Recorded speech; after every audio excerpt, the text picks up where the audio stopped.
ఆగండి ఆగండి ఫ్రెండ్స్, ఇది చూసి వెళ్ళండి. నా పేరు నూడిల్స్. నేను 2 నిమిషాల్లో రెడీ అవుతాను గానీ నన్ను తింటే 2 రోజులు అయినా డైజెస్ట్ అవను కాదు. నా వల్ల మీకు gut health problems and high blood pressure కూడా వస్తుంది. నా పేరు సాఫ్ట్ డ్రింక్. రిఫ్రెషింగ్ అంటారు కానీ లోపల షుగర్ పనిచేస్తుంది. Bones of weakness, gut issues, diabetes నా స్టైల్. నా పేరు ఫ్రైడ్ చికెన్. టేస్ట్ లో నేను ఎంతో ఫేమస్ గానీ నన్ను రోజు తింటే మీ డైజెషన్ అవుతుంది కొలాప్స్. నాతో పాటు సాస్ ఫ్రీ. నన్ను తింటే మీ కొలెస్ట్రాల్, హార్ట్ ప్రాబ్లమ్స్ ఫ్రీ. నా పేరు బర్గర్. కంఫర్ట్ ఫుడ్ అంటారు కానీ లోపల మాత్రం బ్లాక్ మొదలెడతా. ఫ్యాట్, కొలెస్ట్రాల్ నా కాంబో. నా పేరు పానీపూరి. స్ట్రీట్ ఫుడ్ ఫన్ అంటారు.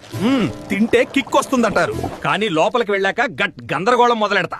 డైజెషన్ ఇష్యూస్, ఇన్ఫెక్షన్స్, కడుపు నొప్పినియా, డయేరియా ఇవన్నీ నా స్పెషల్. మాతో లిమిట్ లో ఉండండి ఫ్రెండ్స్, లేదా పూర్తిగా అవాయిడ్ చేయండి. హెల్దీగా ఉండదు. మీ ఫ్రెండ్స్ అండ్ ఫ్యామిలీకి షేర్ చేయండి.